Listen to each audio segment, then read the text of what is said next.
Visual में ID का जाति जनगणना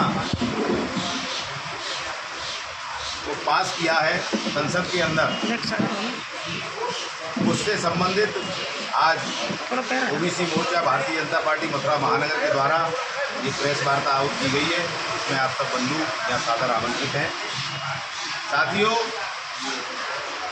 इस देश की आज़ादी से पहले लगभग 1934 से 94 वर्ष पूर्ण हो चुके हैं। ये जाति जनगणना की बात चली आ रही है और एक लंबे समय तक कांग्रेस की सरकार ने इस देश पर राज किया और कभी ओबीसी समाज, एससी समाज, इन जातियों पर कभी ध्यान नहीं दिया और कभी जाति जनगणना की बात उन्होंने नहीं की। सिर्फ एक सर्वे कराकर थोड़ा सा घूम जाएगा रख लिया गया और वो आंकड़े भी कभी प्रसारित नहीं किए गए।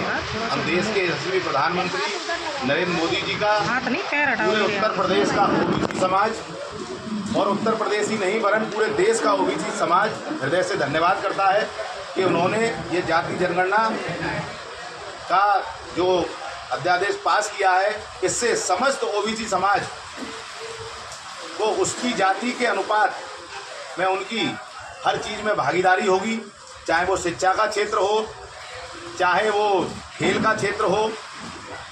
साथियों, कांग्रेस ने सिर्फ इन समाज को छलने का काम किया है, ना कि कभी इन समाजों की वह हितैषी रही है। अगर कांग्रेस इस बात को अगर सोचती तो 27% आरक्षण जो ओबीसी समाज को 1990 में भारतीय जनता पार्टी की समर्थन वाली सरकार में मिला, वह आरक्षण देश की आज़ादी के बाद जब पहली सरकार बनी तभी मिल चुका होता। लेकिन कांग्रेस सरकार ने कभी इस बात पर ध्यान नहीं दिया।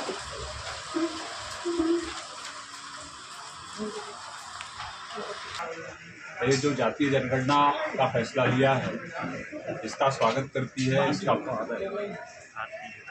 और एक बहुत साहसी निर्णय हमारी सरकार का है और बहुत ऐतिहासिक निर्णय हमारा,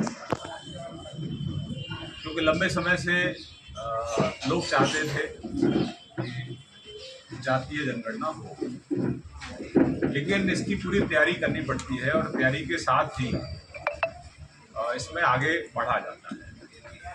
तो हमारी सरकार ने पूरी तैयारी की, क्योंकि आप सब जानते हैं जब जाति जनगणना होती है तो उसके बाद में परसिमन भी होता है और परसिमन होता है तो फिर उसमें सीटों की संख्या भी बढ़ती है, लोकसभा की, राज्यसभा की। 2019 में भी जाति जनगणना के लिए बजट का आवंटन हुआ था और आप सब लोग जानते हैं कि एक नए संसद भवन का निर्माण भी हुआ है। तो सरकार की पूरी तैयारी थी और सूचीबद्ध किया जा रहा है और जो घर घर जो जाति की पहचान के लिए जो लोग जाएंगे, तो जाति के साथ साथ सामाजिक, आर्थिक, शैक्षिक, ये भी सब पहलू उसमें रहने वाले हैं। घर की कैसी स्थिति है, जिससे कि इस देश के गरीब आदमी को, जो कांग्रेस ने 2011 की जो जनगणना कराई थी उसमें कोई ऐसा पत्रक जो घर घर जा रहे थे उनको नहीं दिया गया था। कुल जातियां कितनी है, क्या पूछना है, और उसका दुष्परिणाम ये रहा कि एक मीडिया रिपोर्ट ने अब नाच ना जाने आंगन टेढ़ा। तो राहुल गांधी एंड कंपनी अपने निकम्मेपन के लिए हमेशा सरकार को, यानी कि नरेंद्र मोदी को ही दोषारोपण करती रही है। तो बेहतर होता है कि राहुल गांधी अपना आत्मचिंतन करते और अपनी पूर्व की जो गलतियां हैं उसके लिए देश से माफ़ी मांगते और फिर कहीं वो जाति जनगणना की बात करते तो लोगों के समझ में भी आता। लेकिन उन्होंने जो गलतियां की उनको शायद उनको कोई प्रायश्चित नहीं है और इसलिए लगातार मोदी सरकार पर वो हमलावर रहते हैं। अभी जो 1931 में जो जनगणना हुई थी उसमें लगभग 4000 जाति और उपजातियां हैं, और जबकि कांग्रेस ने 2011 में जो जनगणना कराई थी उसमें कुछ मीडिया रिपोर्ट ने तो 4 लाख तक जातियां ली।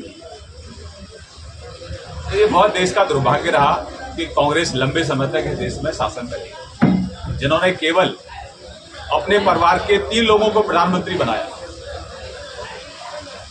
नेहरू जी प्रधानमंत्री बने, इंदिरा जी प्रधानमंत्री बने, राजीव जी प्रधानमंत्री बने, लेकिन कोई ओबीसी प्रधानमंत्री उन्होंने नहीं बने। तो वो ओबीसी के लिए कितने गंभीर हैं उनके कृत्य से आप समझ सकते हैं।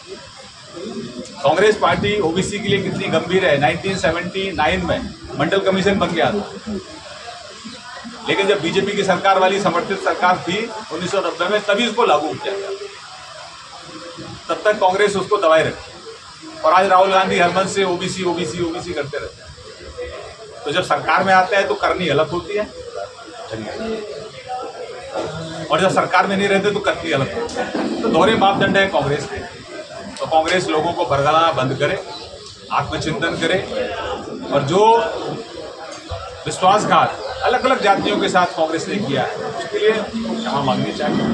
ये प्रधानमंत्री जी का बहुत साहसी निर्णय है, और इससे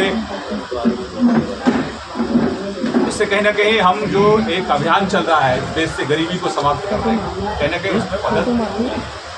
बहुत धन्यवाद। 94 वर्षों से जो मांग चली आ रही थी, आज माननीय मोदी जी की भारतीय जनता पार्टी की सरकार ने पूरा किया है।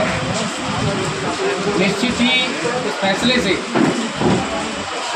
पिछड़े और अति पिछड़े लोगों को, अति पिछड़ी जातियों को, सभी को शिक्षा में, राजनीतिक अतिरिक्त विभागों में नौकरी के माध्यम से भी लाभ प्राप्त होगा। हम सभी पिछड़ा वर्ग